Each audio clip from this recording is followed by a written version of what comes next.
friends, how are you today? Thanks for stopping by for today's video. If you're new here, welcome. My name is Kat. I would love for you to hit the subscribe button, and when the video is finished, if you liked it, give it a thumbs up. When you do that, it really does help my channel. I love sharing the romance novels I read on this channel. I encourage you to take a look around in the playlists and the videos down below and see if I've done a review on any of your favorite authors or books, and let me know. Today's book is a little bit different. It's an anthology with 14 authors contributing. I knew several of the authors, not all of them, which I love. It's enormous. There's 14 authors, so it's probably over 1,000 pages. Unfortunately, I did not have the time to read all of the stories, so what I did was I went through and I picked 2 authors that were familiar to me, and then also kind of did an eeny, meeny, miny, mo, and picked another author that wasn't. I love reading new authors. And then, of course, reading authors whose stories I always love. So let's talk about the first story I read. And it's funny, I have to say that it's called Summer Love. Oops, did I even mention that? It's the Summer Love Anthology. Whoops, sorry about that. The first story I read was Finally Yours by Elena Aitken. I haven't read Elena before, so that was the new to me author that I picked. I really enjoyed the story. It's about Abby and Philip. Abby is newly divorced. She seemed to be, I think, around in her 40s. Her ex-husband stole a bunch of money from his clients. It kind of seemed like he was like a money manager of sorts and basically committed fraud. So yeah, and now she's divorced. She's left with practically nothing. They were married for quite a few years. I think she said like over 10 years or something. I don't remember exactly the number, and now she finds herself having to start anew. She wants to go back to college and finish. She has her own apartment, which she's excited about. She's happy, but also, which I thought this was crazy, she actually got a job at the country club that she used to be a member at with her husband. And I thought, oh my gosh, girl, you are a glutton for punishment. I can't imagine that goes over very well. She works in the club's golf, in the pro shop, which is, they have golf stuff and clothes and whatever. And so she has to deal with these club members who used to be her friends and are now not anymore. And I felt really bad for her. Something I loved about the story, she talks about her friends, that her long-standing friendships that she's had since they were 13 years old. That's separate from the country club people. These are her ride or die girls that she's known since she was a teenager. I am blessed to have an amazing group of friends that I've known since I was 14. Some of them knew each other and went to middle school together. I met them in high school. We're still friends to this day. So I connected with Abby and her friendships. And I loved the conversations that Elena brought us with those friends. While Abby is at work one day, in walks Philip. Turns out that Abby and Philip used to date before she married her husband, Daniel. They knew each other when they were younger. Philip knew Daniel. We find out that there was a little bit of competition, maybe a little bit, with Philip and Daniel. We know that Abby really loved him and they broke up, and she was kind of surprised and didn't really know why, and then moved on pretty quickly with Daniel and ended up marrying him, but has always held a torch for Philip. He is a member of this club. She's seen him.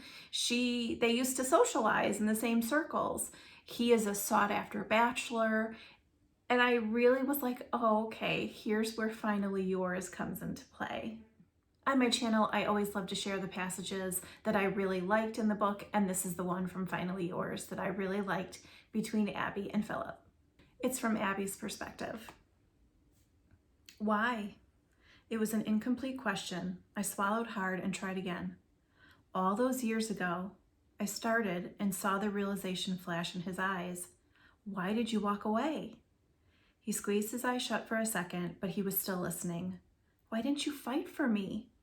I don't think I realized how much I needed the answer, but when Philip opened his eyes and looked at me, I knew how badly I needed to hear his explanation. His arms remained wrapped tight around me. It was the biggest mistake of my life, Abigail. I've regretted it every single day since. That's not an answer. I don't have an answer that's worthy of you. I really like the build-up that Elena gave us in this story between them. Overall, I really liked it, and I would definitely read more of Lena's books. The next story I read in the Summer Love Anthology is Maybe It's You by Claudia Burgoa. I was super excited to read this. I have done several videos on Claudia's books.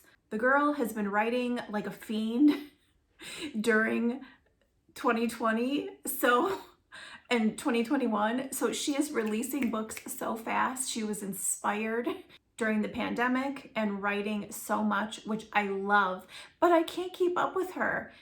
That being said, I will go back, and because I've started a couple series with her, and I need to finish those. I need to go through. I have connected with a lot of those characters. I will, of course, include the videos I've done on Claudia's books in the description box below. I'm a total fan. So Maybe It's You is starting a new series for her called the Luna Harbor series. I did realize through reading Maybe It's You that there's a little bit of a connection with her Baker's Creek series. She mentions a character from that. She mentions him in this book. I know it's soon to be released. I was super excited to get a little glimpse of it. So Maybe It's You is about Siobhan and Ixander. I'm not sure how to pronounce his name. She had really great names in this book. Siobhan moves to Luna Harbor with her now ex to start a new life in this town. Her friend, I can't remember her name right now, lives there. Her ex, she found out, was cheating on her and has basically left and married the girl that he was cheating on her with, and they have a child, and she's like, bye. So she's starting her life over again. I really liked Siobhan. Ixander comes to Luna Harbor. He actually lived there for a time. His grandfather lives there, owns many businesses. His family is pretty prominent in the town, and his grandfather needs help. He's failing a little bit. He's sick. They put out the call to Ixander and his siblings to come back to Luna Harbor to help run the businesses for his grandfather. I love how Claudia writes family books, sagas, the way she writes the relationships, how the siblings feed off each other, bringing the new people, as in their significant others and friends, into the books and stories. I love how she does all that. She does it so well. This is going to be just like that. So like I said, I'm excited about it. So turns out, and I should probably mention, which you probably knew already, that Finally Yours Second Chance Romance, Ixander and Siobhan is workplace, and that I thought was going to be interesting. It's a workplace romance. It's a boss-employee romance. They had steam immediately. So Siobhan works at a bar, and Ixander comes and he's at the bar. She has no idea who he is. She doesn't realize that he's, one of the owners, and they start kind of flirting together. Their chemistry was immediate, and turns out they decide to have a little something. Ixander approaches her, they're talking, they're flirting, and this is a conversation between them. "Listen, you're hot," she says without inhibitions. "I'm sure you have moves that will leave me breathless, but..." "There's no but," I interrupt her. "You seem like a practical woman. I'm not sure about you, but it's been a long time since I felt attracted to someone the way I do with you. Also, it's been a while since the last time I had sex. We could do each other a favor, unless you're afraid you'll fall in love with me." She stops and laughs. It's a full-blown belly laugh. So it goes on, and yeah, that kind of stuff happens, and she still doesn't know. And then all of a sudden she shows up to a meeting and there he is. And this was that interaction. Siobhan, I want you to meet Alexander, and then his last name, which I can't pronounce. He's Diego's grandson. Alexander, meet Siobhan. She's been with us for the last couple of years. She manages the brewery and the sports bar. And then just a couple more lines. She says, I just effed my new boss in the janitor's closet. My boss's grandson. And you're like, oh, cringe, right? I really liked this story as well. Definitely very steamy. And then the third story that I read in the Summer Love Anthology, Inevitable by Hollis Wynn. I really liked all of these stories, but I have to say that this one was my favorite.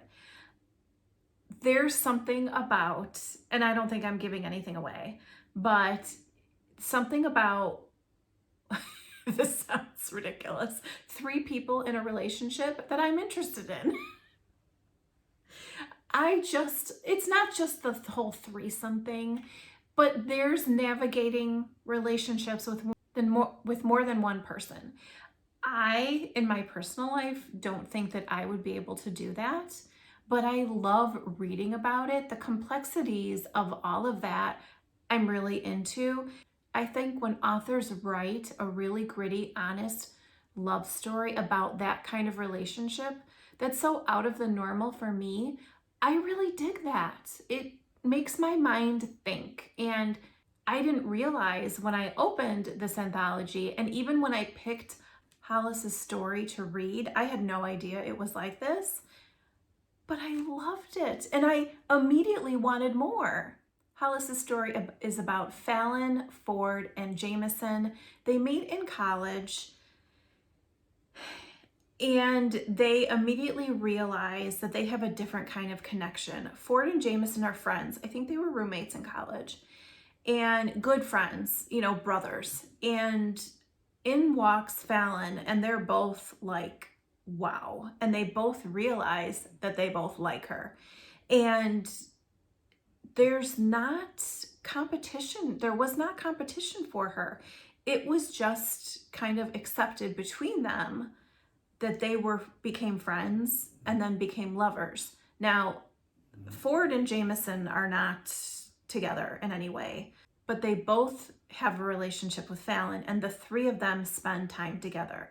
Interesting, the 3 of them spend time together 1 weekend a year. That's it. The whole other 363 days of the year, they are off in different parts of the country with different jobs and different lives. And then they come back to each other this 1 weekend a year. Very interesting. But what Fallon has realized, and I think she knew it all the time, was that, and she says it, she says it's getting hard, every year it gets harder and harder for me to leave them.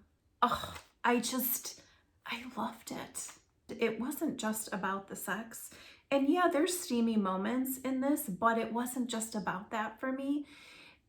It just really was like, how are they going to make this work for this weekend? And then learning about them as individual characters and what they brought to the table for each other, because we do get more information about how they feel, how Ford feels, how Jameson feels, how Fallon feels. We get each of their perspectives. I highlighted a bunch of passages in all of these short stories, but there's 2 in Inevitable that I'd like to share. It's from Ford's perspective, and it kind of explains all of it. Once a year, the 3 of us get together, locking ourselves away from the rest of the world. It's the best weekend of the year every year. Why, you ask? Because polite Southern society doesn't allow 3 people to be in love with each other, though that's never stopped us. We just do it in private. Jay and I are ready to worship Fallon, body, mind, and soul. This isn't what I imagined when I fell head over heels in love with her in college. None of us did. But instead of fighting it, we decided to let it happen. Until I realized Fallon Winters is the one for me. I must breathe her soul into my heart. She's my forever. I watch her walk with Jay as they walk towards the house, and I wonder what it would be like if she could be mine, ours, all the time. This one's from Fallon's perspective. He smiles and my heart beats a little faster. Jay is and always has been the softer side of the two. He's in touch with his emotions and freely shows me his heart. Ford is kind and loving, but he prefers to show affection with his tongue instead. Jameson is my emotional lover, while Ford loves my body. Together they take care of both sides of my needs. See, it's just so interesting to me. I want to know more. I need to know more about them. And I'm not sure, I have to research that a little bit. I'm not sure if Hollis has written more about them, but I need to find out. Let me know if you have read the Summer Love Anthology, and if you did, which stories you liked. I will, of course, put a direct to Amazon link in the description box below so you can pick up the book directly from Amazon. Thanks for hanging out with me today, guys. I'll see you soon. Bye.